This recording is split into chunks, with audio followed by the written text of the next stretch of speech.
You've just seen a video for Nona Hendryx, Why Should I Cry? I've got to admit, I'm not a huge fan of the song, but the video has always fascinated me. It's from 1986 or 7, I think. And you've got to think about the technology they had at that time. Quite how the director, who I think you pronounce Zbig Rybinski, how he made that video, I've no idea. And he again, like Norman McLaren and Oscar Fischinger, he started out, he was an experimental filmmaker, animator. And people might know his film Tango he did, which is like a repetitive, it's a room with people walking into a room and they keep on building up and building up on top of it. And somehow, he's Polish, and somehow he came out of the Polish experimental film scene and ended up directing music videos for huge big bands. He did videos for the Rolling Stones, for Simple Minds. I was just checking, he did a video for The Art of Noise, Close to the Edit, I think John Lennon, Imagine. And he also did this amazing effect. They ripped it off in a Levi's advert in the 80s and 90s where he takes a person's body and he twists their body. I'm pretty sure he used a computer. This is really early computer stuff he did.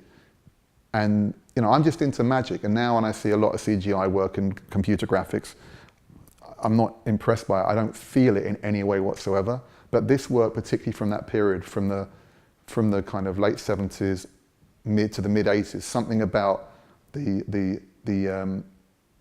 feel of this stuff really just, I was gonna say, warms my heart. But it just, yeah, I just think it's something about it's very beautiful.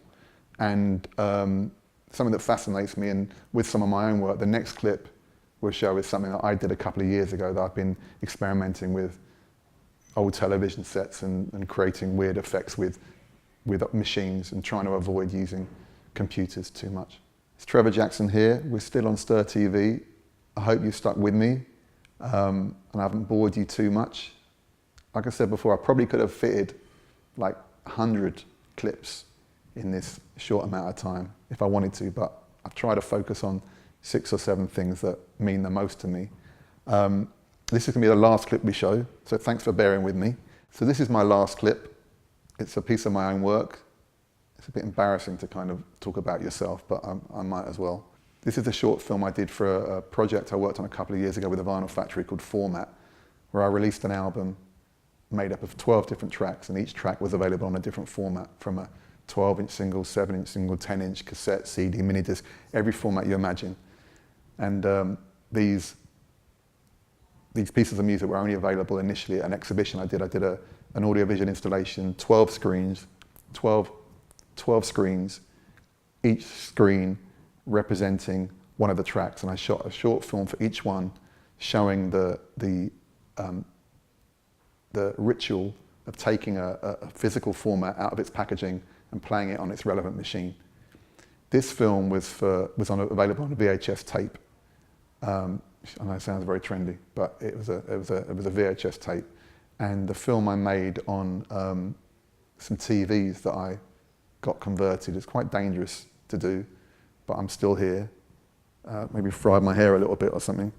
But yeah, the track was called In Your Hands, and I don't want to go into too much how I actually made it, because I don't want to spoil the magic of it, but it's something I'm really, really proud of. It's very simple, and hopefully I can take this work I did and advance it a little bit further, because most of the time I'm making music, DJing, doing design work for other people, and I don't get enough time to do the kind of things I really want to do. As you can probably see from watching all the clips I've done, I really want to be kind of making magical things to do with sound and light and colour that enchant people, but I don't get enough time to do that. So hopefully in the next period of my life I'll be able to do much more of that. But thank you very much for watching, and I hope you've enjoyed all the things I've shown you.